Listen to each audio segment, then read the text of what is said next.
for him, he always said there are only two options: a diplomatic resolution to ensure no nukes, or a war. And Iran already proved that they're willing to give up their nuclear weapons. This idea that they're hell-bent on destroying Israel with nukes is completely inconsistent with their behavior, despite what they chant. Tucker used in that interview where he effectively caught out Ted Cruz not knowing some fairly basic fact. The fact that he had no idea and is an advocate of regime change is what made that so relevant. They don't fund Hamas and fund Hezbollah out of some benevolence or malevolence. They fund it because they view it in their national self-interest. But Iran isn't solely interested in self-defense. It's interested in destabilization. But you agree that Israel was also funding Hamas, right? You know that Netanyahu and Israel were also funding Hamas? How much money did they give to Hamas? I don't know what the amount is. The world was shocked when Israel and America attacked Iran. Do you know who wasn't shocked? The people who watched TRIGGERnometry. So you think they're going to attack Iran? Yes. Yes, it's a question of when.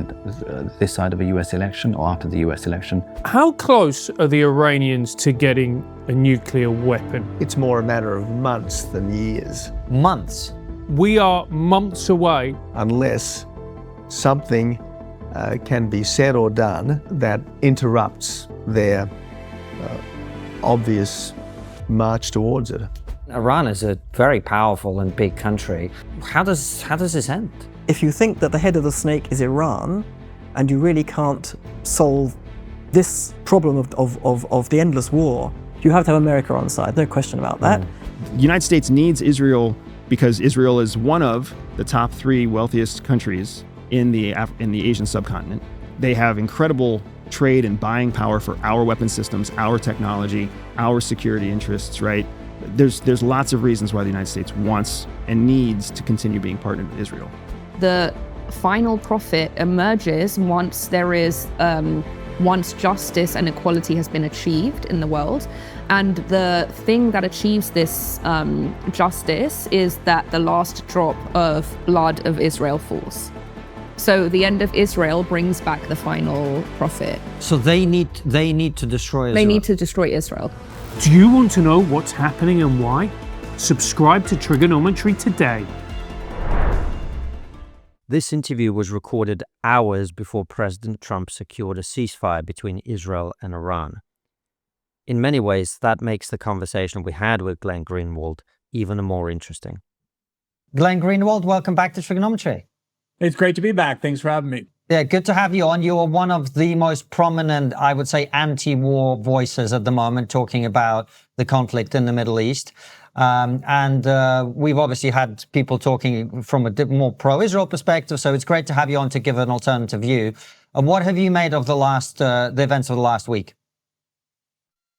I know there was a lot of talk originally about separating the question of whether the Israelis are justified in attacking Iran from the question of whether the U.S. should be involved in this conflict, and if so, to what extent. Obviously, the U.S. was involved in the beginning in standard ways, providing arms to Israel, intelligence to Israel, using U.S. military assets to shoot down ballistic missiles to protect Israel from retaliation. But the question had been debated pretty vigorously: would the U.S. actually get involved in a very direct way, making itself a belligerent to the conflict? A lot of debate about that. And it turns out President Trump, and I think he had been signaling this for a while, decided the U.S. should fight alongside Israel and sent B-52 bombers and used submarines to shoot tomahawks at Iran's nuclear sites. And the U.S. is now hoping, I guess, that Iran will just say, hey, no problem. We don't really mind. We don't intend to do anything about it. Let's sit down at the negotiating table. And so there's a sense that, well, it's okay because this is just a limited one-night precision strike. And of course, the problem is the U.S. doesn't get to decide that. That decision is in the hands of Iran. And this morning there are reports, which I think are to be expected, that Iran is planning on attacking U.S. bases, U.S. assets in the region within the next 24 to 48 hours. And obviously, if that happens, which I think was very likely and anticipated, now you're talking about a war that has to escalate in terms of U.S. involvement. And the question of where that goes is very alarming, but I guess time will tell. Well, it sounds like your dog is very pro-Israel in the background there, disagreeing vehemently with everything you're saying. But why do you think President Trump made the decision to attack Iran's nuclear enrichment facilities the way that he did? I mean, we've all seen how President Trump operates for quite a while now. I don't think he's a detailed-oriented kind of person. I want to get to that in a second because I think it's actually crucial to the whole thing that happened here. But he's often a byproduct of whoever he chooses to listen to at the moment. And for a while, things seemed positive in terms of the signal sent, at least in terms of those of us who don't want the U.S. to get involved when Mike Waltz was fired as his national security advisor, by all accounts, due to his very ardent and vocal advocacy for a war with Iran. The perception, at least according to President Trump, that he met behind his back with the Israelis to plan that sort of thing. So I think President Trump, this is, I think, crucial to the entire series of events. And I think it's so important because a lot of this has gotten obscured. The whole idea of a diplomatic resolution with Iran, which I genuinely believe President Trump wanted to pursue, intended to pursue, was hoping to pursue.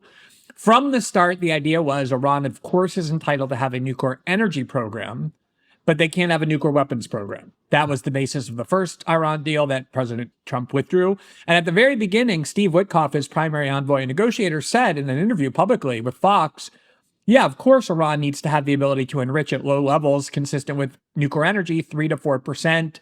And that's, of course, going to be the basis of how we proceed with the agreement. The problem is that there was a big faction inside the Republican Party and, of course, in Israel. And they adopted this tactic of saying, oh, no, we agree with President Trump. We really encourage him to seek an agreement first. Of course, diplomacy should be tried. But their argument from the beginning was the only acceptable deal is one that entails the complete dismantling of Iran's nuclear program, not nuclear weapons program, their nuclear program, meaning no enrichment, no nuclear facilities, no centrifuges or anything.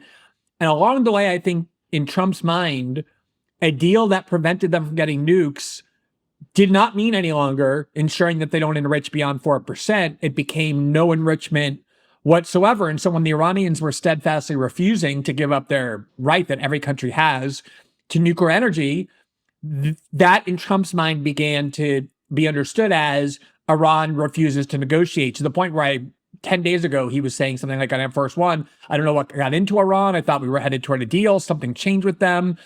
And so in Trump's mind, the Iranians refused to negotiate a deal when in reality, Iran didn't change anything, but change was Trump's understanding of what an effective deal was. And so I think once he got convinced that the Iranians wouldn't sign a deal, for him, he always said there are only two options, a diplomatic resolution to ensure no nukes or a war with Iran or a bombing campaign of Iran. And I think that's what happened. Isn't what happened, I'm not trying to argue with it for the sake of arguing, but I think most people sensed that there was military action coming when we saw the IAEA report, which said that not only was Iran enriching uranium to 60%, and using its 20% stock to make 60%, which is a clear indication of the path towards nuclear weapons, and also, not fully complying with inspections and so on. Isn't that the reason that the Israelis and then the Americans became very concerned about this, where this was going?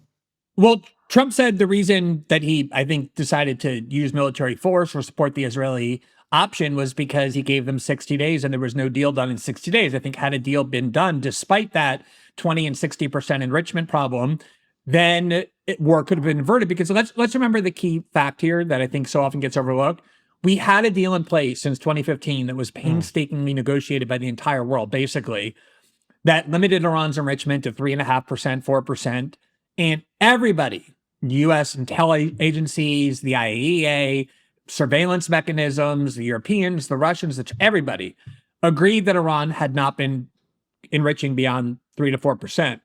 Once Trump withdrew unilaterally from that deal, declared it null and void, Iran no longer has any obligation to keep its enrichment below 4%.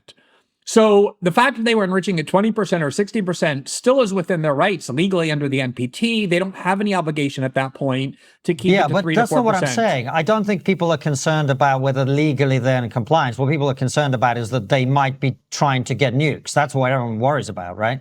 Okay, but so Iran has already proven, I don't mean like 40 years ago under a different government, I mean within the last decade under the same government, that they're willing to give up their ability to develop nuclear weapons. They don't want nuclear weapons. They're happy to have an agreement that integrates them into the financial system, that lifts sanctions. They've proven that, not just by entering that deal, but by complying with it.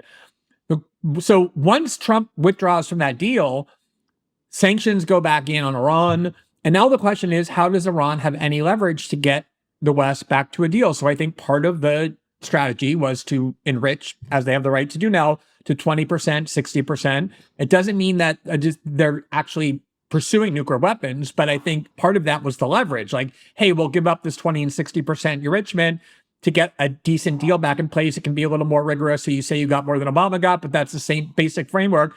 And also, I do think there's a deterrence aspect when you see the Israelis bombing Libya, bombing Lebanon, bombing Syria, taking land from them, being much more aggressive in the West Bank. We know what they did in Gaza, to say we need some more deterrence until a deal is in place. And I think going to 60% is a way of saying, like, we can get a nuclear weapon if we choose, but everybody agrees, Tulsi Gabbard and the IC, that a decision had not been made to actually go to nuclear weapons. But I think those are the two reasons why. And had we just kept that deal in place or gotten a new deal like it, we wouldn't have had this problem in the first place. And what's your perspective on why Trump pulled out of the Iran deal in the first place? When Trump was running in 2016, Obama was president, of course, and Trump needed a way to kind of build himself up as a change, as somebody who would be better. And key to Trump's self-image for decades has been his unique ability to negotiate really good deals. And you go back and you see him 34 years ago mocking the United States, saying we're getting killed on every deal, we make stupid deals. This is central to Trump's worldview. And so part of the strategy when he was running was to say, look at how weak Obama is. He's such a weak negotiator. He got this terrible deal that's so one-sided and unfair to the U.S. It was like a campaign plank. And I think, obviously, there were a lot of people who wanted him to take that position, who could help in his campaign. And so once he won, it was almost inevitable that he had to withdraw from the Iran deal, because that was what he campaigned on, withdrawing from the Iran deal and getting a better deal. The problem is he withdrew and then never got a better deal. And that is what has led us to this problem. Had that deal been in place, or had they implemented a new deal like it, we would have 24/7 surveillance of every Iranian nuclear facility, inspectors there all the time, all the assurance that we wanted that they weren't going into breakout capability. That's what caused the problem in the first place. Not just withdrawing in 2018, but then the inability, refusal, whatever you want to call it, to negotiate a similar deal like it that gave Iran 3 to 4% enrichment, but not the ability to break out. Isn't the reason that he was concerned, and many people were concerned about that deal, was that it freed up billions and billions of dollars that Iran then used to fund its proxies around the Middle East, like Hezbollah, Hamas, and others? Well, if you want to ask Iran to take on obligations that no other country has, there's only 4 countries in the world that aren't signatories to the NPT: India, Pakistan, South Sudan, and Israel. So the entire world has signed on to the NPT, including Iran. And under that agreement, every country in the world has the right to enrich uranium as much as they want. They just can't get a nuclear weapon. So if you want Iran to give up that right, obviously they need to have something in return. And it's not like we're not doing with Iran. We didn't do with Iran what we did do with Israel, which is just say, hey, here's billions of dollars for whatever you need. You can buy U.S. weapons with it. You can, when you have a new war, we're going to give you more money. We weren't transferring our money to Iran. I know, like but what I'm saying Israel. isn't the reason that the U.S. is concerned is that when Iran gets extra money, instead of putting it into making the Iranian people better off, they put it into Hamas and Hezbollah and the Houthis. That's what I'm asking. Okay. President Trump just announced very proudly that we're going to have the first ever $1 trillion a year budget. The United States spends, 3 times as much as China, more than the next 15 countries combined. We're going to lecture other countries about the evils of spending money on proxies and weapons to defend themselves in a region where they have all kinds of threats. That's supposed to be a hallmark of evil. And those proxies don't threaten America. Those proxies at the most defend Lebanon against Israeli incursions. Hezbollah was created, of course, after the Israeli invasion and bombing campaign in South Lebanon in 1982. Hamas is there for all kinds of reasons as a government of Gaza. It's the reason Netanyahu gave them money. So I think this idea that, oh, Iran can't do what the United States and Israel does constantly throughout the region. We fund militias and proxies all throughout that region. And we have for many, many years. No, I don't think that is, at least that's not the argument, right? Our government is not saying we have to go to war with Iran or bomb Iran to stop them from funding proxies. The argument is we have to go to war with Iran to prevent their nuclear program. No, I That's was the just saying reason that's why he pulled out of the deal in 2018, because he recognized that this was a state sponsor of terrorism in the Middle East, and therefore. But do you think when Trump was saying we're going to get a new deal that he thought Iran would sign a deal that wouldn't entail the lifting of sanctions or the unfreezing of their money? We're not talking here about giving Iran money. We're talking about letting them have their money, the money that they get from selling oil and the like. Sure, that was always going to be a part of a deal. Yeah, sorry, Francis, you go ahead. No, I think what also one of the elements that we're missing here, Glenn, is the inflammatory language used by Iran, to put it mildly, when describing Israel. A cancerous tumor should be wiped off the face of the earth. It's just one particular quote. We're going to treat Iran very differently to another country, I don't know, like Romania, for example, if they didn't play by the rules. Do you see what I'm saying? Yeah, I think this wiping Israel off the map language has been grossly distorted and weaponized to imply that Iran is some kind of maniacal, suicidal regime, that the second they have the opportunity, they're going to bomb Israel and incinerate Israel, even knowing that that would mean the incineration of their entire country. For a long time, for many years, all of those Gulf states that we love also didn't recognize Israel. They wouldn't even use the word Israel. They didn't allow Israelis to enter their country. There's always been since 1948, a big pervasive view in that region that Israel is an illegitimate occupying country, that was imposed on the Palestinians, that was imposed on the land. And so, a lot of people in the West also don't believe in Zionism, don't believe in the virtue of having a Jewish supremacist ethno-state in that region, but that doesn't mean they want to obliterate Israel. And I think Iran's behavior over the years is very inconsistent with the idea that there's some kind of completely irrational, aberrational, uniquely destructive power. In fact, the whole strategy that we're using now after bombing Iran is to say to them, look, we know that you act in your enlightened self-interest, and we're telling you it's better for you to come to the negotiating table than for you to attack our forces. So we constantly, and Iran already proved that they're willing to give up their nuclear weapons. This idea that they're hell-bent on destroying Israel with nukes is completely inconsistent with their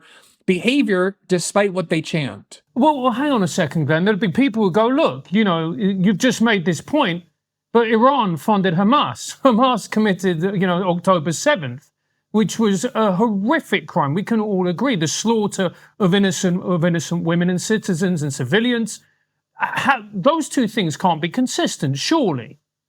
Well, there's another country in the region that also funded Hamas, and that country is called Israel. We know that as recently as a month before October 7th, Netanyahu was ensuring that funding flow continued to go to Hamas for all sorts of reasons that the Israelis believed were in their interests.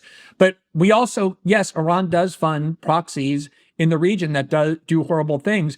The United States and Israel fought in Syria alongside al-Qaeda and ISIS, knowing that a lot of weapons we were sending to Syria were falling into the hands of ISIS, of al-Qaeda, because we were on the same side as them in trying to remove Bashar al-Assad. We funded proxies, and Israel does as well, all throughout the region. In Lebanon, Israel heavily funds anti-government forces in Iran that are ready at any time to start a civil war, including MEK, which is like an apocalyptic terrorist cult of Iranian exiles.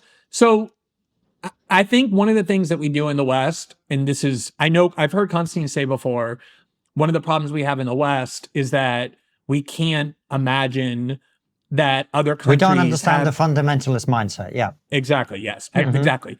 And I think I'm not so sure about that. I mean, certainly the Israelis have a lot of fundamentalists in their government now, far more than they used to. There's a lot of people in the U.S. Congress who have a very fundamentalist view of messianic end times ideology that they say shapes their foreign policy. I'm not trying to equate those. I'm just saying we have fundamentalists in the West and long have as well. But the bigger point, I think, is that for me, I think the problem in the West is that what we're incapable of doing is when we criticize the countries we're supposed to dislike, like we're supposed to dislike Iran, but not Saudi Arabia. We're supposed to dislike Russia, but not other countries that have been aggressive in the past, including the United States. we have a very hard time thinking about when we impose these standards of behavior that condemn these other countries that are our enemies, how do we fare under those same standards? That's what I think is the thing we have the hardest time doing in the West. The world is changing fast, and it's not enough to just know what the news is. You have to know how it's being reported, because the truth often depends on where you're standing. That's why I use Ground News. It's the only website and app that gathers and compares news from over 50,000 sources around the world. It doesn't just show you the headlines, it also breaks down the political bias and who owns the media outlet you're reading or watching. When you know where the money is coming from, you start to understand how power and influence shape the stories we see. Their blind spot feed is my favorite feature. It shows you which stories are being ignored by either the left or the right, so you can actually spot media bias as it's happening and stay ahead of the narrative. They surface around 20 of these a day, and some of them are pretty eye-opening. This story on the UK developing a predictive tool to determine if someone will become a killer barely showed up in left-leaning outlets. It's a major story when you think about how far governments might go with AI and surveillance. And on the other side, this story about how more than 60% of CEOs expect a recession in the next 6 months currently has no coverage in right-leaning media at all. That's a pretty big blind spot when you're trying to understand where the economy might be headed. If you're someone who values nuance over noise, Ground News is essential. It's no wonder they have over 10,000 5-star reviews. Right now, Triggernometry viewers can subscribe and get 40% off their Vantage plan. That's the same one I use. Click the link in the description and visit ground.news/Triggernometry.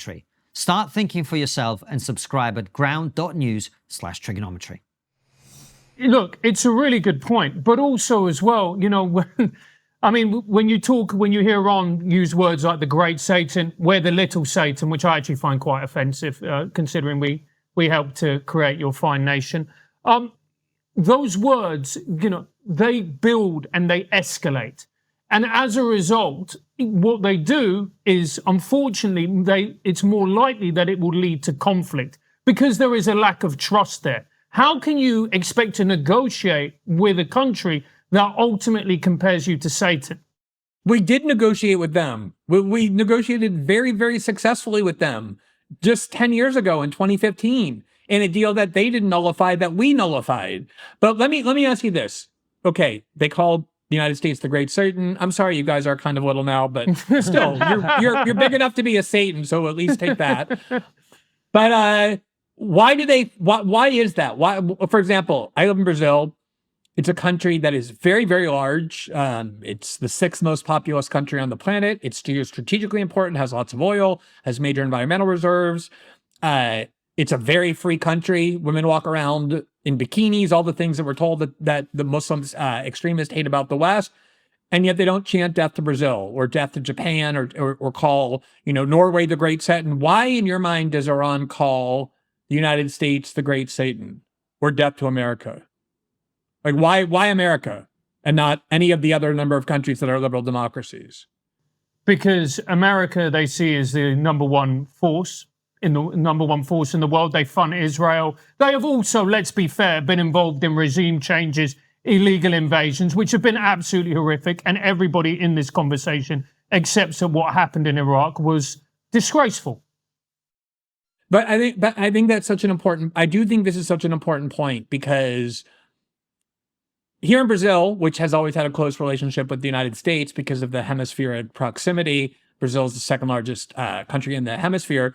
Nonetheless, there was a huge amount of anti-American sentiment in Brazil because in 1964, there was a perception that the democratically elected government of Brazil started to become a little bit too left-wing, tilt a little bit toward Moscow, basically very mild, like rent control and land redistribution measures, nothing remotely communist, but at that time, especially in the early 1960s, there was a huge sensitivity to any country in this region getting too close to Moscow or leaning a little bit in the more socialist direction. And we helped overthrow, the CIA did, the democratically elected government of Brazil and imposed on Brazil a vicious, brutal military dictatorship that lasted and ruled for the next 24 years. And it was, you know, obviously most people have a memory of that. Certainly people in the political class do. And so we create this anti-Americanism with their action. The CIA has a term for that, blowback, that if we interfere in another country. So, Glenn, I understand. I am half South American. But okay, Glenn, so let me ask you about that, and as a counter question, because it's a fair point. I definitely think both Britain and America have done a lot in the Middle East to engender resentment, particularly during the colonial period with this country, which is why we're still a Satan, little as we might be. But let me ask you something else. Why is it that people in Brazil don't strap suicide vests to themselves and blow up Americans? Why is it that they don't call America the Great Satan? What's the difference? Well, because there was the CIA overthrow in 1964, but there hasn't been aggression toward Brazil since. If you look at things from the perspective of Iran... But you said there's anti-American sentiment. Why isn't that manifesting itself in suicide bombings, martyrdom, the Great Satan, chance of death to America? Is there perhaps some kind of difference culturally? I mean, I think that has... First of all, Al-Qaeda, suicide vest, all of that has come a lot more from the Sunni countries than it has from Shia and the Shiites, and we're very close to Saudi Arabia, the country that probably produced more terrorists, certainly in terms of 9/11 and the subsequent ones. But you can see what I'm getting at, right? No, yes, I do. But I think the difference is that it's not like our interest and interference in that region. You have to go back to 1954 to find it. The United States has launched major wars, destabilizing regime change major wars in Iran's two biggest neighbors, in Saudi Arabia, in Iraq and Afghanistan, right on either side of it. The United States has spoken openly about war with Iran for many years. I remember when I first started writing about politics, 2005, at the height of the war on terror. The plan of the neocons was not to stop in Baghdad. Their phrase was, real men go to Tehran. We've been threatening regime change against that country for a long time. We have military bases surrounding them all over. We've imposed very harsh sanctions on them. I'm not, again, justifying any things that Iran does. I'm just saying I understand from Iran's perspective why it is that they regard the United States as a unique threat. It's because of our behavior in that region. Of course, our behavior in that region is explained by both the presence of Israel and the massive amount of oil reserves that exist there. And what do you think is the role of religion, and particularly Islamism, in all of this? I think that in order to, certainly in the West, we've long had people, young men in particular, who have volunteered to go and fight and die for their nation. And you have to have some kind of passionate, fervent belief to sacrifice your life for a cause. It can be religion, and I think a lot of what has motivated the West is the view that we have a Western civilization that we value. That certainly includes Christianity. But a lot of it is nationalisms, indoctrination. And I think, of course, when you have a big religious view that God is on your side, that you are a religious fundamentalist, you believe that you are justified, in fact, required to sacrifice your life to kill your enemies. I think that's what the Israelis are doing as well. They believe God gave them not just what is internationally recognized as Israel, but also the West Bank, Gaza, parts of Syria, parts of Lebanon. And they are motivated as well by a kind of religious fanaticism. That's one way that you can get human beings to sacrifice their lives to fight for a cause. But that's not like it's unique to Islam. I'm not saying it's unique to Islam, but if you kind of know history, you know that the entire Middle East didn't used to be Islamic. It became Islamic through conquest. And if you understand anything about Islam, you know that tolerance of Christians and Jews and others, it happens, but it's within a hierarchical system where they're second-class citizens. And really, the opposition to the existence of Israel is partly about land, but it's also partly a religious thing, which is one of the reasons that Christians who used to be very prominent in that region have been driven out of all of the Middle East and no longer the majority in Egypt, no longer the majority in Lebanon. So is it not the case that you're downplaying the role of religion in this quite a bit every time you compare it to Americans fighting for their country or Israel believing it has a right to exist? No, I think obviously in Islamic countries, Islam is important. Islam is very important to a lot of Muslims, and it drives them to do all sorts of things that if you were just agnostic or atheist, believe in nothing, or a nihilist, you would never do. You would prioritize your material life and the prolongation of your existence as the highest priority. People who are religious don't have that view, especially if they're fundamentalists. So I absolutely do think it's important. I would never downplay the importance of Islam in the Muslim world. But here's the question that I have for you. There's so many non-Muslim countries all over the world. All of Europe is for now at least non-Muslim, certainly non-majority Muslim. All of South America is non-Muslim majority. Why is it that they pick and choose certain countries to attack? I mean, why don't they hate Japan or Korea, which is not a Muslim country? Why don't they hate Argentina or Uruguay, which are non-Muslim countries? I think there are for the reason Francis gave reasons you, as well. If you're asking, yeah, of course, and those geopolitical reasons are that America and Britain in particular have a history of being the dominant forces of Western civilization and therefore are represented in that area in that way.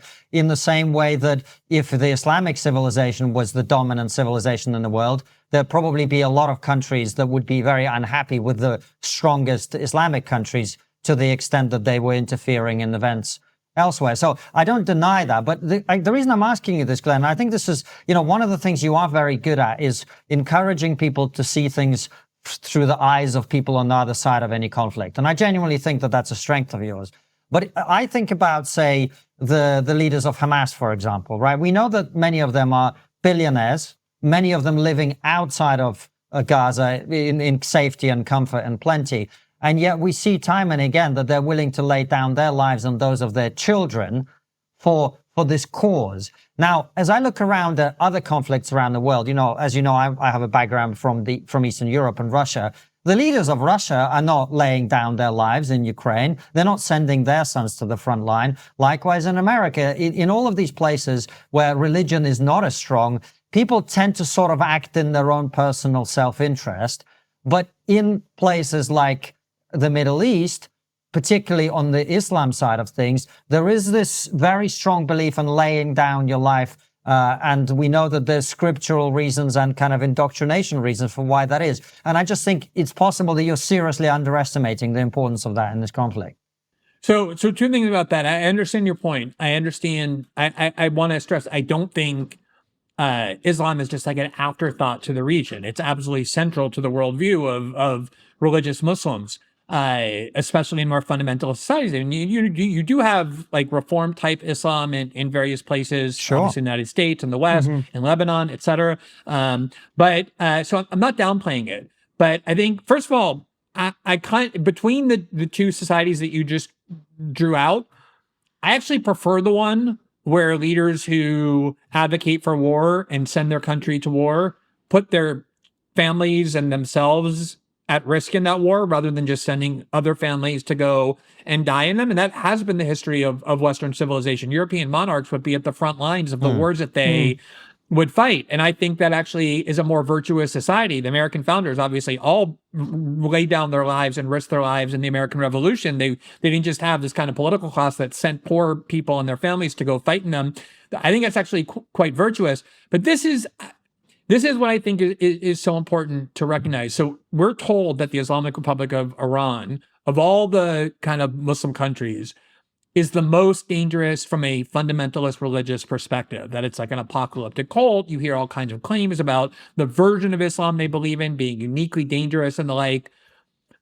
But I have to keep going back to this, that if you look at how Iran has behaved in the region, and yes, they fund proxies that do terrible things, including October 7, you know the history of the blood that the United States and Britain have on their hands, not in the past, but recent from the proxies we fund. But if you look at what their behavior was, they negotiated an agreement, and, the Persians are considered very civilized, very rational to work with, including Muslim Persians. And the entire world worked on a framework that the Iranians participated in with a lot of sophistication and political skill to reach an agreement with the entire world that governed their nuclear program. Their attitude wasn't like North Korea's, like we're this freakish, isolated state that's going to get nuclear weapons. They gave up their nuclear weapons voluntarily. They let. But that's why I asked world. you the question about what they did with the money that deal freed up, and what they did with the money that freed up is they plowed it into funding terrorism, right? Well, right. I mean, what is Let's terrorism? be honest. That's what they did. What is terrorism? What is terrorism and what isn't terrorism? I think is something that often is debated, and we switch sides. But are you saying they didn't plow it into terrorism? I want to have a definition of terrorism, but they certainly plowed it into. They gave it to Hamas, Hezbollah, the Houthis, and others. Right. Groups that the saying. United States, for the moment, considers to be terrorist organizations, but not everyone in the world considers them to be. But let's agree. Do you not? No, but let's. Do I? Do agree, you consider Hamas and Hezbollah terrorists? In the sense that it would also include things that lots of other countries and groups do that aren't considered terrorists. I don't think there's unique things that Hamas and Hezbollah does that we in the West don't do, or that other countries I'm just in the world asking whether don't you do. consider them terrorists. I just don't. I think it's just. I want to get away from the semantic point, because I think we would have to then arrive at an agreed to definition of terrorism. I'm not being pedantic for the sake of it. It's just you challenged what I said. I said that Iran took the money freed up by the deal that you're praising, and they started plowing it into terrorism. And you kind of winced at my use of the term. So I'm just trying to establish whether you agree with me that Hamas and Hezbollah are terrorist organizations. I will agree. I mean, I think we can agree on the facts, which is that Iran took some of that money and funded Hamas and Hezbollah. We can have a side debate about. So therefore, that's the concern about allowing them. You know, you say they just did this deal and everything was hunky-dory, and a lot of people will say, well, the deal happened, and the reason Trump withdrew from it is because he realized effectively what we were doing is freeing up money for Iran to invest in terrorist activity. That would be the argument. I know, but the United States doesn't have the right to go around the world stealing money and freezing assets of whatever country spends money in its perceived defensive national self-interest. The Chinese spend massive amounts more than Iran does on proxies, on various military and intelligence assets, and the ones who spend the most of all is the United States. And this is why I have a hard time getting worked up over the fact, morally or pragmatically or in any other way, over the fact that Iran spends some of its money on forces that it considers necessary to their national self-interest, when we do that more than anybody. And most countries do that. Take a portion of the money that they get from their monetizing their national assets or their economy and spend it on military use. The UK does it. The US does it. Israel does it.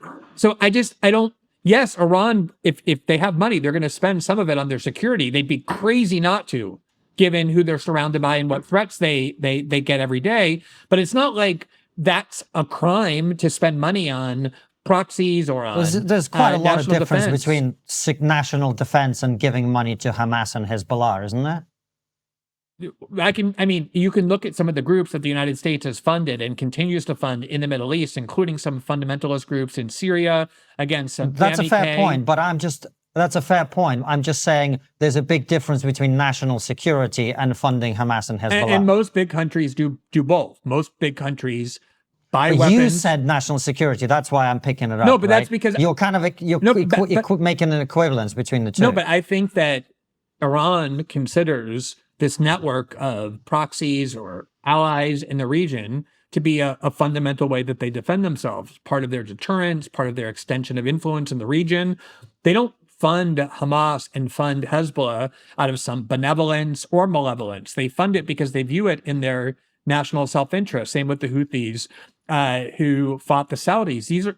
And I guess that's what I'm saying is, at the end of the day, I know we have this caricature of Iran as being this uniquely evil, kind of fanatical religious cult that doesn't operate according to the same principles. We were told that about Saddam Hussein. We basically get told that about every country that we go to war with. They all get equated to Hitler.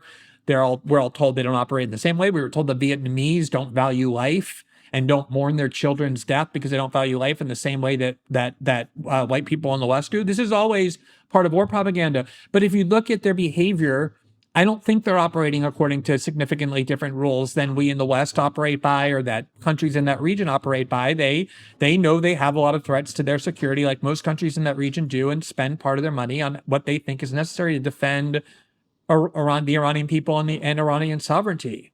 So,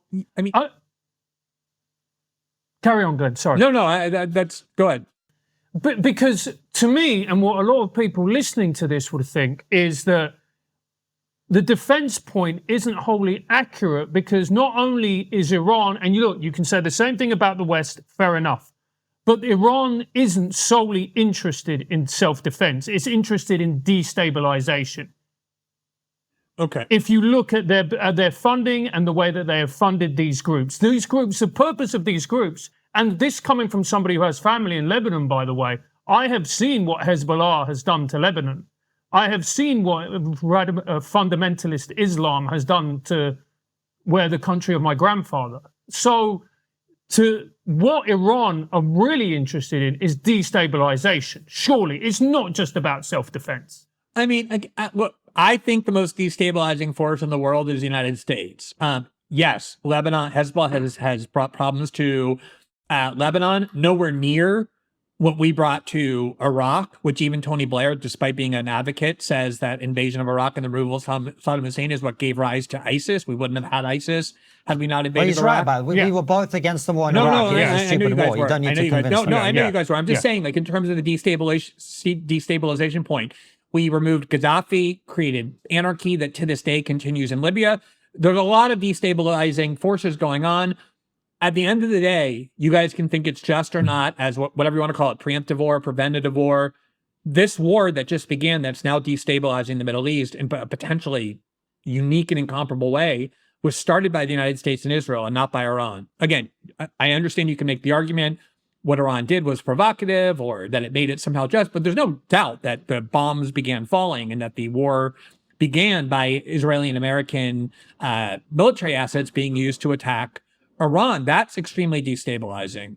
Well, hang on a second, Glenn. Someone would say, look, the fact that Iran have been funding Hamas, who then were responsible for October the 7th, over 1,000 civilians being slaughtered and massacred, that's the thing that really started this conflict. But you agree that Israel was also funding Hamas, right? You know that Netanyahu and Israel were also funding Hamas. How much money did they give to Hamas? Not as much as Iran did, but they gave them. So how much? I don't know what the amount is. Because Iran gives Hamas about $100 million a year, according to the State Department. I can't imagine Israel gives them that much money or anything like that much money. Why is Israel funding Hamas? I have no idea, and I thought it was more like they said they talked to Qatar about it, but perhaps you can tell us more. You're probably better informed. No, I mean, one of the strategies that Netanyahu has had and that the Israelis have had for a long time is to keep the Palestinians divided. That's number one. And so they like the fact that there's no unifying force. You have the Palestinian Authority in the West Bank. You have Hamas in Gaza. But the other bigger strategic benefit that the Israelis get from having Hamas there is that it dilutes the pressure on Israel to give the Palestinians their own state. They love Hamas. Hamas is who they get to point to and say, look, how can we do a deal and give a state to people who are under the control and governed by Hamas, which is why Israel is helping Hamas stay in power by financing them and funding them.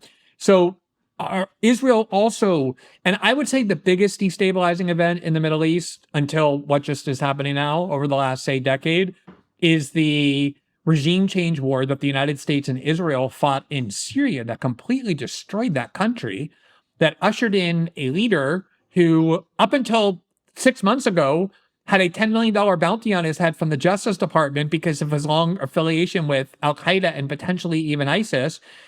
That was a massively destabilizing campaign at the heart of the Middle East that was primarily funded by and sponsored by the United States, fighting alongside Al-Qaeda and ISIS to remove Bashar al-Assad, and it completely destabilized everything. So this is not in order to use whataboutism and justify what Iran is doing. What I'm trying to do is object to this notion that Iran is somehow aberrational, that there's some sort of unique or uniquely dangerous or threatening regime that does things that no other country does.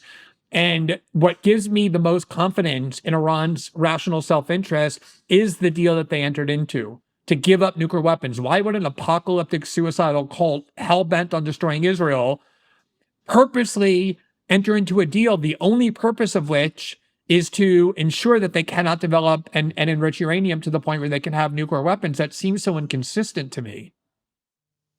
Okay, so Glenn, now that this has happened, the events of Sunday morning, where do you think we go from here? Because you get people on the internet saying, oh, this is the beginning of World War III, and I don't think anybody would realistically entertain that particular idea. But where do you think it goes now? I think everything hinges now on the reaction of the Iranians to the U.S. bombing, which is somewhat ironic, right? That the argument has always been this is a crazy, insane, unhinged, fanatical regime, and now the entire objective of preventing further escalation, including greater U.S. involvement, depends upon Iranian restraint. If there's all sorts of very vulnerable U.S. assets, including service members in that region that Iran could easily attack. Probably the most vulnerable are the U.S. service members in Iraq who are working with the Iraqi security forces still to train them, to give them weaponry and teach them how to use it. And a lot of the Iraqi military, a lot of the Iraqi armed forces are loyal to Iran. They're the Shia militias which is why Iran, in so many ways, was the biggest beneficiary of the Iraq War. Iran could easily use those militias inside Iraq, as they've done before, to attack U.S. bases, to attack U.S. personnel in Iraq. They could use missiles to attack not the bigger bases like the one in Qatar that are pretty protected, but a lot of smaller bases and kill U.S. service members, which they've done. They can close the Strait of Hormuz, jeopardizing the world economy. So if Iran does any of those things, you guys agree with me, right? Trump would feel compelled, and arguably would be compelled, I guess, to go to war even more extensively with Iran than he has already done. And that's what I've always considered so alarming about. You don't start a war of this kind with a major country because you may have an idea in your head of how you want it to go, but usually that's not how wars go. And so that is the biggest concern is if I were a betting person, and I hope I'm wrong, I hope I lose the money that I would bet, it's hard for me to imagine how this war doesn't escalate further, not just between Israel and Iran, but between Iran and the United States. Do you have at least $50,000 in your 401k or another retirement account? If so, listen up. The global landscape is increasingly unstable, and over $4.2 trillion has just vanished from retirement accounts. That's why many people, me included, are turning to gold as a hedge against these challenges, and thousands are turning to Augusta Precious Metals. They help you move part of your retirement into physical gold, something real, something that holds value when everything else is falling apart. And the best part? Augusta makes it simple. I've met them and seen how they work. There's no pressure, there's no games, just a team that actually takes the time to walk you through it. Thousands trust them. They've got an A+ rating with the BBB, and they're all about education first. Don't just take my word for it. Mike, who compared a dozen other gold companies, said on Trustpilot, none of them come close to Augusta.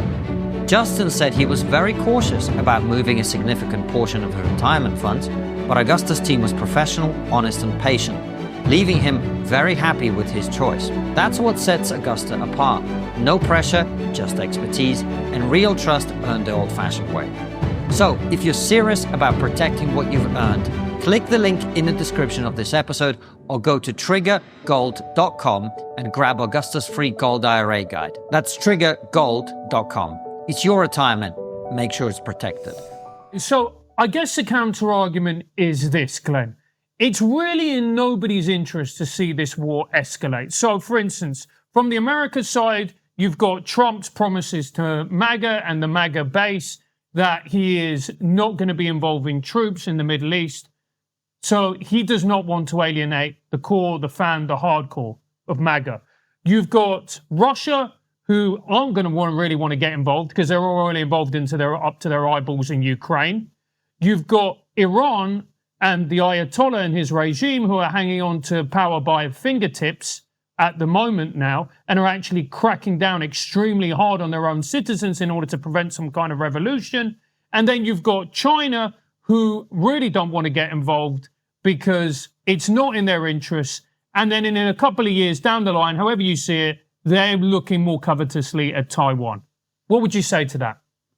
Yeah, I agree. I think the World War III threat is not zero or close to zero, but I agree it's unlikely for the reasons that you just said, namely that the countries that might be inclined to side with Iran, that are siding with Iran, are highly unlikely to get involved in an all-out conflict with Israel or the United States, like a shooting war of some kind. Russia, for the reasons that you said, that they're very tied down with not just Ukraine, but all of NATO backing Ukraine. China just doesn't fight wars. China hasn't fought a war in the last 46 years. They boast about the fact that while the United States wastes trillions of dollars in Middle East wars that do nothing, They use their resources to build up their country, build infrastructure, build their military. And to the extent they do have offensive designs militarily, it's within their region, including Taiwan, not fighting a faraway war in the Middle East. So I think Chinese and Russian involvement in this war are unlikely. I think the Houthis are going to get more active, but that doesn't make a world war.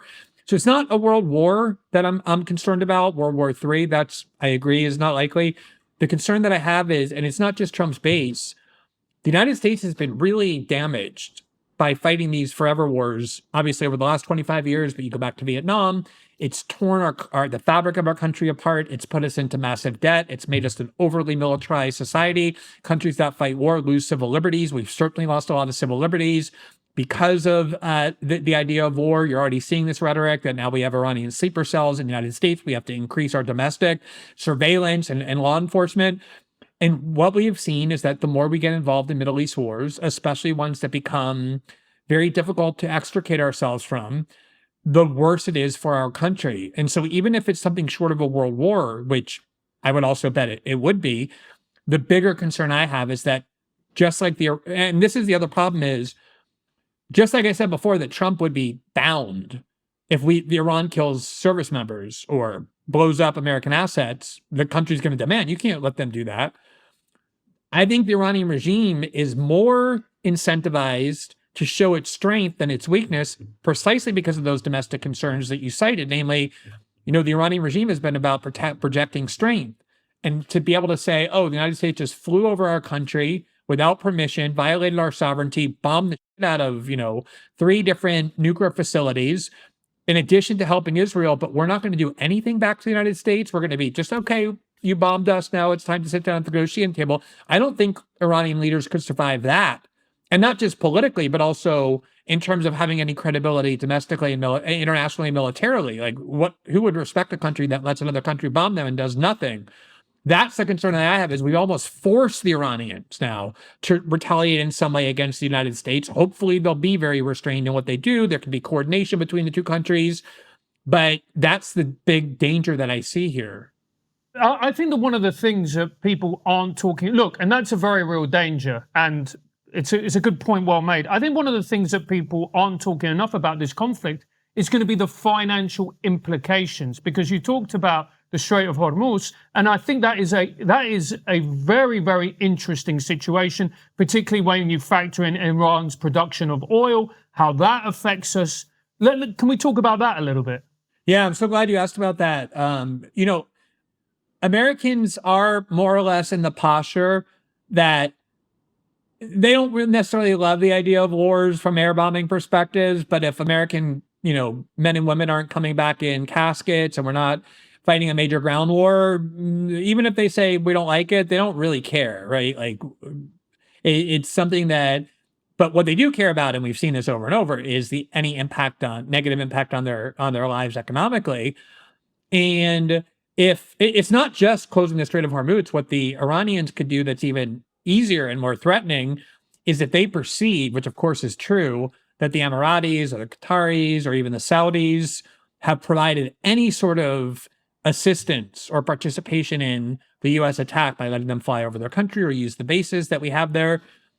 These are, especially in the case of Qatar and the United Arab Emirates and Bahrain and Jordan, these are tiny, fragile little, kingdoms that have a massive amount of oil that are easily attacked and destroyed. You could really disrupt the world economy through that kind of an attack. Obviously, if the Israelis can strike Israel, they can strike those much closer and smaller countries as well, closing the strait. So if Americans start to have a significant spike in gas prices, which Americans, obviously are going to notice immediately, that's when they're going to start asking, wait a minute, why are we at war with Iran? Why do we have to now pay double or triple or worse for our gas prices? And that kind of economic disruption, I think, is perhaps as alarming and disruptive as the military escalation. And how likely it is, do you think, that Iran are going to engage in these types of tactics? Because if you were being smart as the Iranians, that's a fight that you're doomed to lose, which is the military physical fight. There's no way you're going to beat the Goliath that is America. It doesn't matter what they do. And any type of escalation will mean further punishment. But that would be the smart option, wouldn't it? Well, so here we are at the contradiction that we kind of began with, for me at least, which is that on the one hand, we've been told for so long that, okay, North Korea has proven safe with nukes, India, Pakistan, all these other countries, but not Iran. Iran can't have nukes because the minute they can get one, they're going to use it, even if they know it's going to mean their own obliteration, because they're such wild, death-loving, fanatical, fundamentalist, apocalyptic cultists. And then on the other hand, the argument that we're kind of relying on now is, look, Iran is a rational actor which operates in its enlightened self-interest. And although they have the capability to close the strait or to attack U.S. assets in the region that will send oil prices skyrocketing, we hope they don't, and we think they won't, because they know that that would invite a even greater and further American attack. You have Trump in there, who's liable to do anything. He's far less predictable than previous presidents. And I do think that's how Iran is thinking. But if Iran were this fundamentalist apocalyptic cult that we're always told on the nuclear side they wouldn't be thinking this way. They would be thinking, this is our jihad. This is the thing God sent us to die for against the non-Muslims. And they've attacked us, and now we have to go die in order to cause as much damage as possible. And I don't think anyone expects the Iranians to do that. But I think, like I said before, I think the problem is we've put Iran in the position, and this is why I believe there are a lot of people who told Trump, look, all you're going to have to do is just bomb a few nuclear sites. It's going to take one night and then you're done. No more U.S. involvement, knowing that full well that doing that entails a great risk, if not a likelihood, that it's going to drag the American military further into this conflict, because now Iran is basically obligated to respond in some way against the United States. I'm interested in what you guys think what Iran would and should do in this case.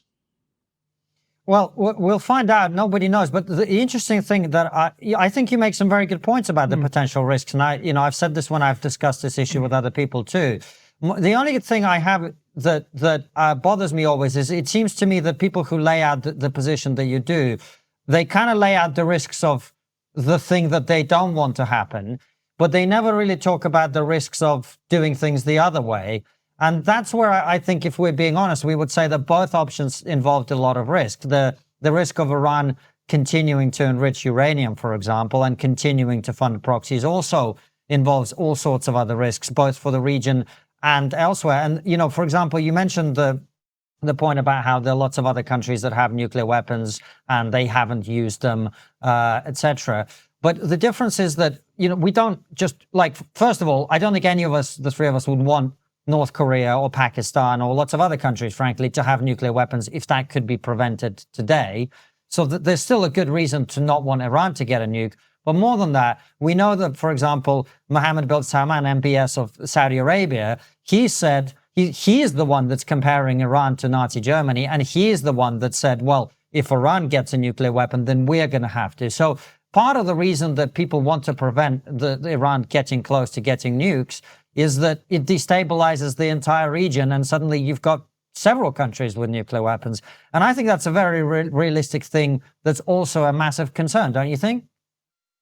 I would definitely prefer that no countries that don't have nuclear weapons get them. I would prefer no further proliferation. That would be safer for the world. I'd actually prefer that some countries, all countries that have them, gave them up. But let's just begin with the one about preventing the ones that don't have it from getting them. So I'm absolutely with you on that. This is, I get your point, which is that you can talk about the risks of the war, but then you also have to talk about the risks of not doing anything, which is that Iran proliferates, gets a nuclear weapon, destabilizes the region, incentivizes other countries, including Saudi Arabia, to then proliferate as well. I think what has happened, though, is the opposite, namely that we have created a framework in the world where every country sees, if you have nuclear weapons, either nobody will mess with you, or if somebody does mess with you, they're going to be extremely careful. We just saw India and Pakistan, two countries that have hated each other forever, deep-seated hatreds that go back a long time. And they had a very real war, but it ended pretty quickly. They were pretty careful about not escalating it further because both sides have nuclear weapons, and it creates a deterrent. And what we have seen over the last 25 years is that if you don't have a nuclear weapon, the United States is very willing to bomb you, to invade you, to overthrow your government. Gaddafi being the number one example where, he was developing nuclear weapons and other kinds of weapons because he was concerned about attacks. He was convinced to give them all up with promises of reintegration. And 10 years later, not only was he deposed, but he got raped to death by a mob in the street after NATO bombed that country for a long time because they didn't have nuclear weapons. So my concern is that if I were Iran and I just got attacked by Israel in a way that, at least from a UN perspective, was an illegal war, I didn't attack Israel first, I wasn't threatening to attack Israel. I get the whole point about proxies, but I'm just saying, if I were Iran, my thinking now would be, wow, we probably should have gotten nuclear weapons when we had the chance, because had we got nuclear weapons, then this wouldn't be happening. No country would mess with us. And that's the concern I have, is we're incentivizing proliferation through aggressive action against countries that are vulnerable precisely because they don't have a nuclear weapons program.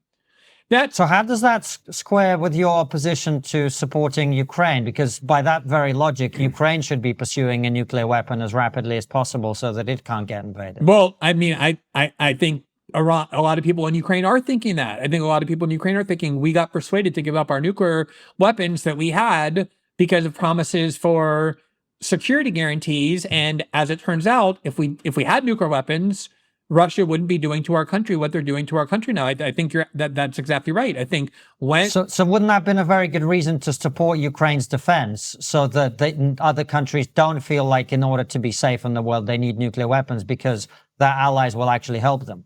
No, I don't. I mean, the reason why I don't think that it was a good idea for the West to support Ukraine, but obviously never be willing to go and fight in Ukraine, go put troops in Ukraine, is that all it was going to do was ensure a prolongation of that war and the destruction of Ukraine, the elimination of men for an entire generation. Ukraine has paid by far the biggest price, and they're going to end up losing territory. Certainly have lost 25% of their country already. Easily could end up losing more. I think it was a terrible thing from the perspective of the West and Ukraine.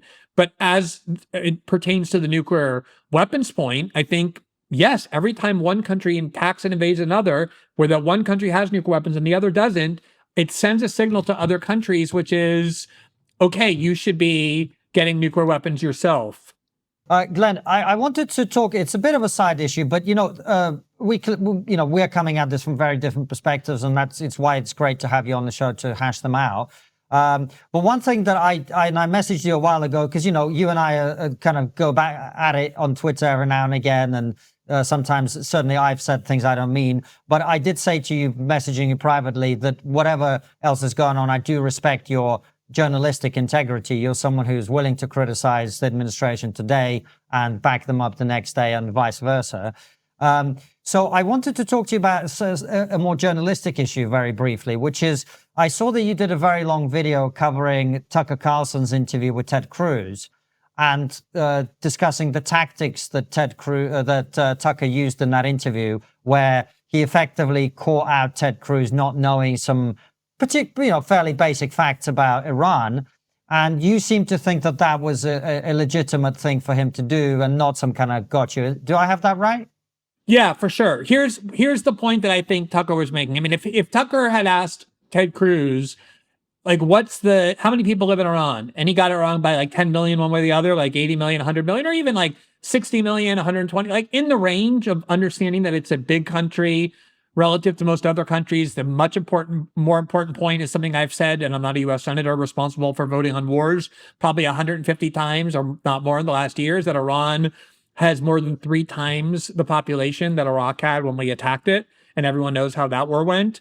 That's something you absolutely have to know, not just in order to decide. I mean, obviously, the size of a country is crucial for understanding what the implications are if you attack them and bomb them and go to war with them. The size of Russia relative to the size of Ukraine has been a major factor in how that conflict has gone. Just the fact that Russians can replenish their troops for a lot longer than Ukraine has, simply because there's so many more people. Imagine voting on whether to fund that war without having any understanding of what the size of Russia is relative to Ukraine. You have no competence to do that. And we're not talking about obscure, like, hey, what's 130 miles due north of Tehran in some little village? We're talking about just a very basic fact that you would learn if all you ever did was read Wikipedia. And I think one of the problems with the Iraq War, and if you go back and look at, as I did recently, at some of the 2002, 2003 discourse, was there were a lot of promises being made about how the Iraq war would go once we removed the central government under Saddam Hussein that were based on utter and complete ignorance of a very complex, long developed society on the other side of the world that American policymakers just didn't understand. And Ted Cruz. Well, what's interesting on that is that it was Israel that was actually warning about what would happen in the aftermath of that invasion. And they were saying, you're going to cause a civil war. Be very careful. Interestingly enough, Ariel Sharon was very, very insistent on trying to get that message across to the Americans. But the reason I ask you is, it seems to me, like I think, like I said at the time, I think two things should be true at once. It was not a good look for Ted Cruz. But at the same time, I think anyone who comments on these issues could be caught out in this sort of way. Would you be able to rattle off the full list of Iran's neighbors, including the ones across the Persian Gulf, off the top of your head? I mean, I just talked before about the two biggest and most important neighbors from the perspective of geopolitics that the U.S. tried to induce regime change in. But no, I couldn't. But I'm not. Right. But you are commenting on this issue with exactly the level of authority as Ted Cruz. But this is the difference is being sleep deprived messes with everything. Reaction time, memory, decision making, even your emotions. It's like walking around legally drunk. And the long-term effects, just as bad as smoking. Most people reach for melatonin, but here's the problem. Melatonin is a hormone, and most supplements give you doses 10 to 50 times higher than your body naturally produces. That's why you wake up groggy, your sleep gets worse over time, and your body stops making melatonin on its own. That's why I use Evening Being by Verso. It's melatonin-free using clinically studied ingredients to help you fall asleep faster, stay asleep longer, and get more deep-end REM sleep without messing with your hormones. I've been taking it myself, and honestly, I'm falling asleep faster and my mind actually switches off at night, which used to be a battle. Shut it, of course it did. Head to ver.so and use code TRIGGER to get 15% off your first order, or click the link in the description. That's ver.so, code TRIGGER. But this is the difference, is it's precisely because of my humility about understanding other societies and not understanding societies that I don't think that I want to, or that the U.S. government should go around the world interfering in and manipulating and trying to change the governments of other countries that we don't understand. I don't think we should be doing that.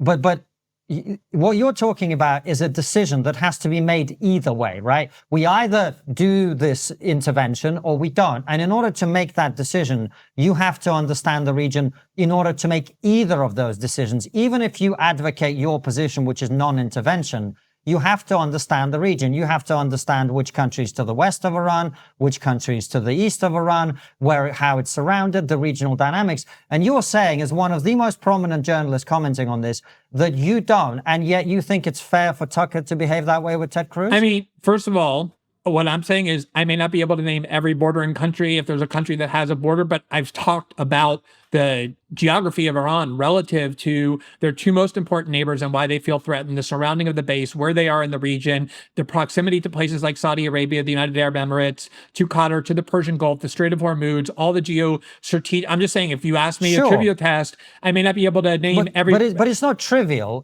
Glenn, with all respect, I'm not trying to catch you out. I'm merely trying to apply the principles that you think is good journalism to you, right? You're a very significant contributor to this debate. And you think to asking people about the region and their in-depth knowledge of that region is important. So what I'm saying is, wouldn't you expect somebody commenting at this level about this issue to understand, to have a map of the region in their head and to be able to say, look, Iraq is to the west of Iran, then you've got Turkey, then you've got Armenia, then you've got Azerbaijan, then you've got Turkmenistan, then you've got Afghanistan and Pakistan, and then you've got the Gulf countries across the Gulf. Like, that's pretty basic stuff. And I'm not trying, hold on, I'm not trying to catch you out. I'm not saying, I get your point. I'm not trying to say you should have known this, but I am applying your standard of journalism to you, which I do think this has got your bullshit personally, and that's why I'm kind of testing you out. No, I understand your point. I think of the 7 or 8 neighboring countries that you've mentioned, I've mentioned 5 of them, of the 7 or 8, Right. of the 7 or 8 in just the discussion, the course of the discussion that we've had, including its importance to Iran, its the fact that they're bordering countries, neighboring countries. So I do have a good in-depth knowledge of the geography of that region. But I do also, and as I But if I was Tucker, I would nail you on this, right? I would say, but you didn't know that Armenia is to the northwest, and you forgot this country. Well, you don't know anything. Constantine, That's what Tucker did, right? No, I don't think that he did. First of all, I think that if you are somebody who is advocating that the United States go in and change the government of that country, which is what Ted Cruz is advocating. He's not just one of the people saying we should be limited to bombing their nuclear facilities. He wants to engineer and foster regime change in Iran using U.S. military and intelligence assets. That in order to advocate something that to that level of interference, the only conceivable way that you can know what the likely consequences of that would be is if you have a basic understanding of the country. And what I also said is that had he been wrong, but like wrong, by 10 million or 20 million or whatever, which I think is the same thing as saying, oh, I can name 5 or 6 of the bordering countries, but not the 7th and 8th, which are relatively small and unimportant countries that don't matter that much geostrategically. Nobody would have had a problem. The problem is that he had no idea like what the range was. It wasn't until Tucker said 90 million and he said, oh, it could be 80 or 100. Had Tucker said the population size is 20 million, he would have said, fine, what's the difference? 15 million, 30. He had no idea about the size of the country, probably the most basic fact. But I do think you ought to know a lot more about a regime and a country if you're advocating interfering in that country from the other side of the world than you have as a responsibility if your view is we shouldn't interfere in that country. We shouldn't manipulate that country precisely because it's on the other side of the world. We don't know nearly as much about that country as we do our own. And I'll just give you one example. I've lived in Brazil for 20 years. For the first 10 or 12 years, even though, I was a prominent journalist, like covering the United States, and I was often asked, like, why aren't you weighing in more on Brazilian politics? You're here, you have a platform. I would always say, I don't feel like I have a sophisticated enough understanding. It took me, 13, 14, 15 years before I felt like I understood this country enough to comment on its politics. That's just a basic humility. And so I do think that part of why we should be a lot more humble and a lot more have a greater aversion to interfering in countries on the other side of the world is because we don't understand them well. We don't, they're very complex histories and societies there that there's no way we can understand enough to understand what the consequences of our actions are going to be if we intervene. No, I certainly agree with you on that. But what I'm also saying is the non-intervention option requires exactly the same level of expertise for people to express a strong opinion. Would you not agree with that? I do think advocating any position requires a good understanding of what you're talking about. Right. But I think there's an extra burden on people who want to go in and change the country, fix the country, change the government. Because it would be like, if if like the plumbing in my house didn't work, I expect the person who's coming in, who's here to intervene in it and fix it, to know a lot more about it than I do, saying something, I'm going to stay out of this because I don't know anything about it. I think there's a much greater, or you're going to fly a plane, you should know a lot more about the plane than someone who doesn't. That's not the right example. The right example would be you call 2 plumbers and one of them says, we don't need to do anything about this problem. And the other one says, no, we got to do this. And you're applying a different standard to them because the problem exists, right? Everyone recognizes IAEA comes out with a report saying 60% enrichment, right? That immediately puts the world into having to make a decision either way. And whoever is trying to fix that problem, either by not doing anything or by doing something, has to have a high level of expertise in being able to understand that problem, right? I explained to you what the relevance is of the population size in terms of like the U.S. ability. Okay. But what's the relevance break? of Azerbaijan being a bordering country to if you take Tucker's second question to Ted Cruz, the second largest minority in Iran are Azerbaijanis. So the fact that there's a neighboring country with a very strong interest would be very relevant. But what about, do you know the ethnic breakdown of Ukraine? First of all, I'm an advocate of not intervening in Ukraine. But I know in the East, there's a lot of ethnic Russians who have a great deal of... So what's the breakdown? The exact percentage, I don't know. I mean, I could pull up Wikipedia and know. So you're Ted Cruz. You're the same. Nope.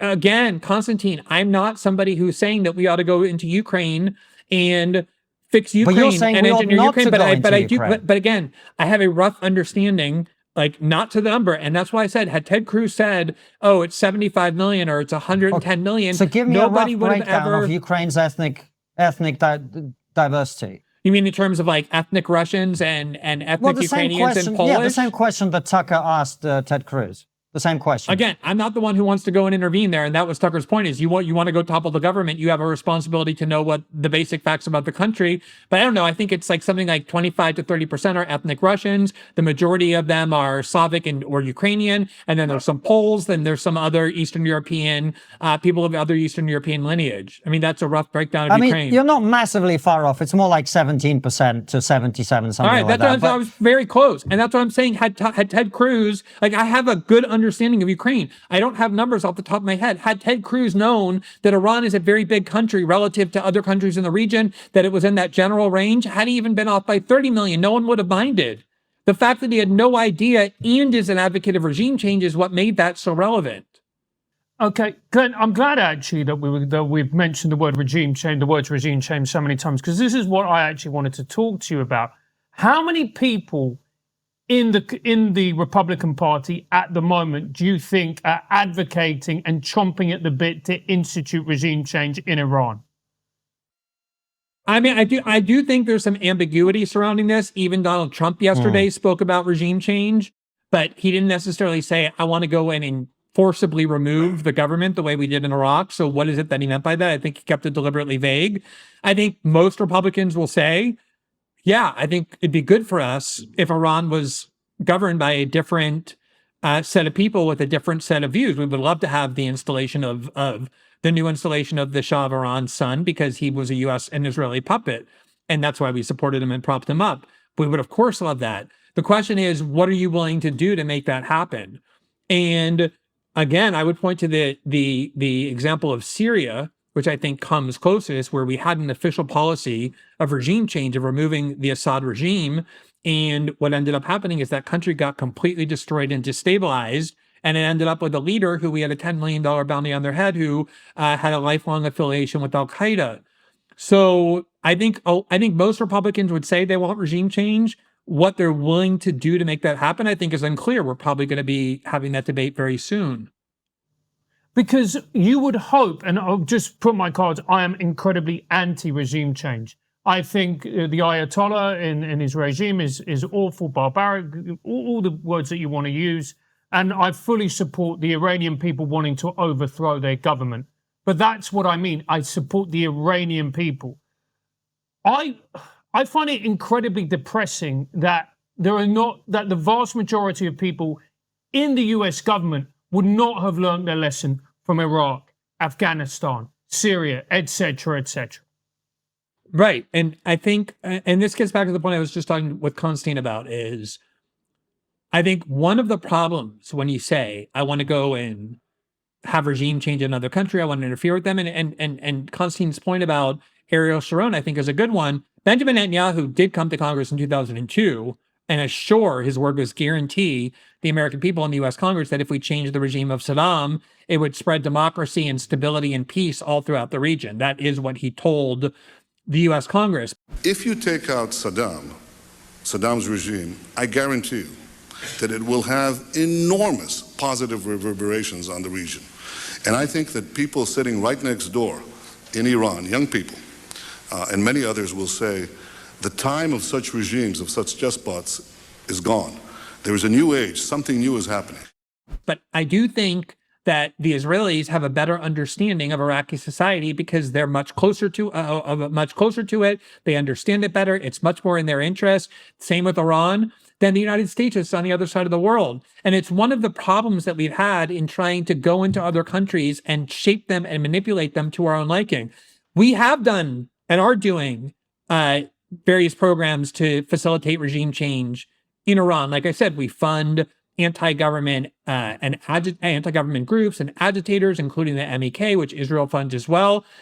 If there were some sort of collapse of the central authority in Iran, MI6, the CIA, the Mossad would all be in there backing the forces that they want to. So probably would Turkey, so might Saudi Arabia. There would be all sorts of involvement. This would not be a revolution of the Iranian people, despite how many of them dislike this government, just like happened in Syria. I mean, there were a lot of Syrians who rose up to overthrow Assad, but had it not been for the constant bombing, the dirty war, the CIA backing of various factions, the Israeli backing of various factions, the Assad regime would not have collapsed. So we are doing things to interfere in Iran already. And this is what I think is the problem, is that if you're going to do that, you basically need to study Iran, be a scholar in Iran. But to say, you know what, that's not our society. There's no way for us to have an expertise in Iran sufficient to successfully and effectively remove their government, understand the consequences. That I don't think takes as much understanding. That's a humility about what you don't understand about a country that I think is very healthy and that we're lacking. And I agree with you completely. What's the regime change that ended up being good either for the West or for the people of that country that the United States has sponsored or favored over the last 25 years? It's very difficult to think of one. Because I do wonder, I don't think Trump can justify to the MAGA base putting boots on the ground. But I don't think anyone's considering doing that either, right? Is that fair? Yeah, you could do regime change just through airstrikes, right? I mean, we didn't have boots on the ground per se in Syria, but we had a lot of U.S. personnel on the ground, intelligence agents, some military bases, but it wasn't like a full-on ground war.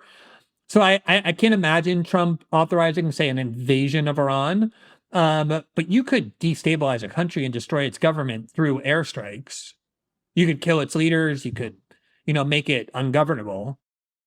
Well, speaking of the MAGA base, Glenn, what's your assessment of the politics of all of this? Because it's always sad to talk about the politics of this stuff, but we kind of have to. If you go on social media, you might get the impression that, the MAGA base is fracturing and splitting into tiny little pieces. But that isn't my sense of where America is at the moment. What's your perspective? I totally agree with you. Oftentimes, X or other forms of social media are accurate reflections of what the society at large is thinking. I also think, as we've seen with these, sort of podcasters led by Joe Rogan and others, that there is a much more diffuse system of how influence functions, how opinion making works. So what happens on X may be unrepresentative, but it can ultimately, kind of trickle down and start changing how people think, because these people are people who have built up credibility.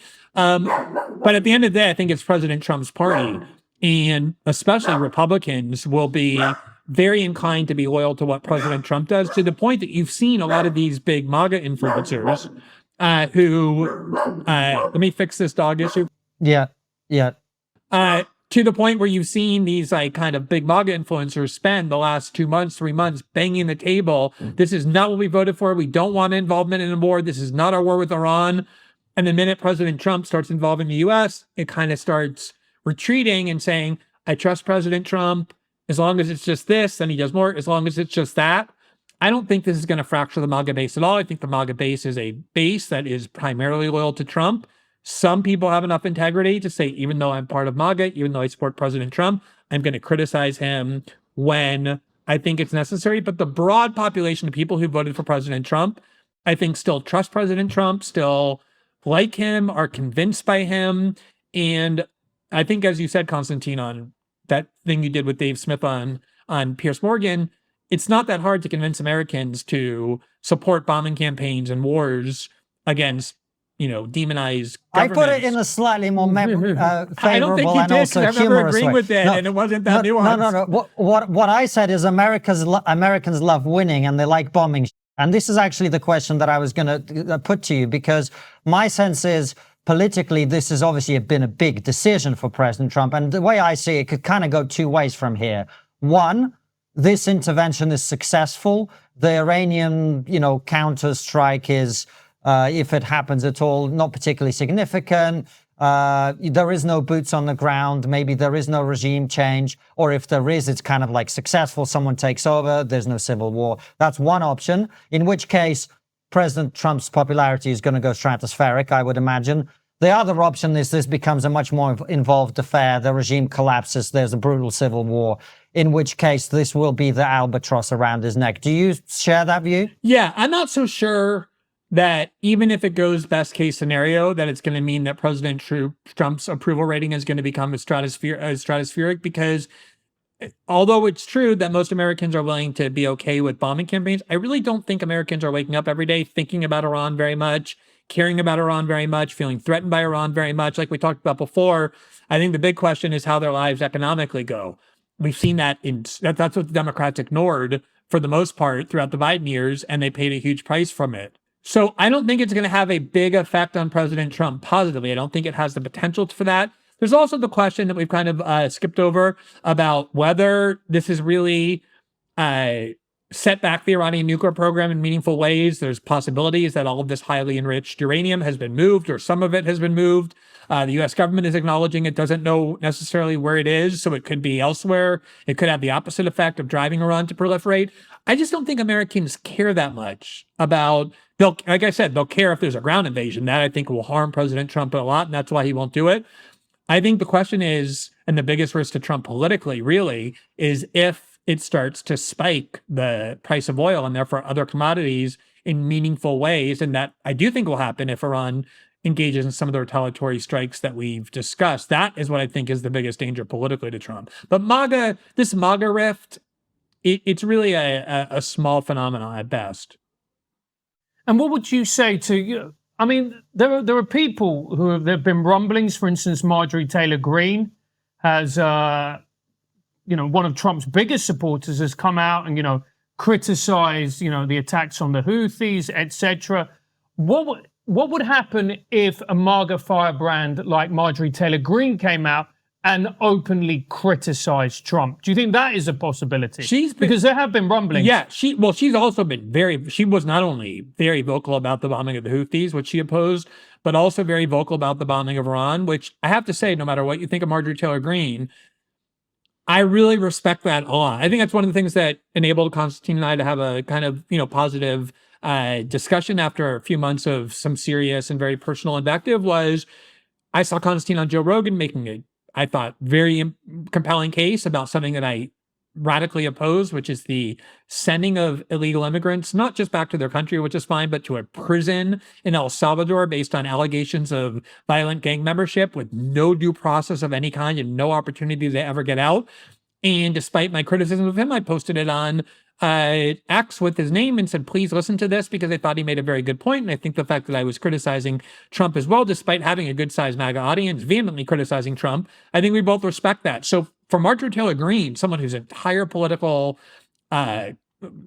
identity is founded in alliance with President Trump, a loyal member of the MAGA movement, to be so outspoken about crucial decisions by President Trump to bomb the Houthis first and now to join the Israelis in the war against Iran, I really respect that. I think it's not easy to do. But I don't think at the end of the day that most Trump voters are inclined to follow Marjorie Taylor Greene more than they are to follow Donald Trump. I still think he has a very significant hold on Trump voters. Well, there's a note of relief right there, Glenn, in a broader respect anyway. Listen, good to have you on the show. We're going to ask you questions from our subscribers on Substack in a minute. But before we do head over there, as you know, we always end with the same question, which is, what's the one thing we're not talking about that we should be? I think the one thing that has disappeared from the public news cycle is that right before the Israelis attacked Iran, President Trump stood up and pretty much retreated on what I do think the MAGA base regards as his core commitment, way more than, bombing Iran or whatever, which is mass deportations, by essentially saying, I have a lot of friends in the big ag industry, in the hotel industry, who are saying that we cannot deport all these people here illegally because they're such good workers working for industry, which of course is why the United States never wanted to engage in mass deportation and wanted immigration in the first place. And what he ends up doing there, I think, has been kind of buried in a way that's been favorable to him. But at some point, we're going to get back to that. And he's going to be stuck between the MAGA base that wants full deportations and the business interest that he cares a lot about, insisting that their workers not be deported. And we saw that similar debate right before he was inaugurated about H-1B visas, and he ended up siding with Elon Musk and Vivek and Silicon Valley over his own base, saying, yeah, we want to increase the number of H-1B visas and foreign workers who are skilled. That, I think, is going to be a much bigger factor in whether the MAGA base stays loyal to him than Iran. And at some point, we're going to get back to that. Glenn, thanks for coming on the show and for being such a great sport. Make sure to head over to Substack where you'll be able to ask Glenn your questions. Do you believe anti-Zionism and anti-Semitism are different? And how would you have acted differently in Israel's response to October 7th and Iran's threats?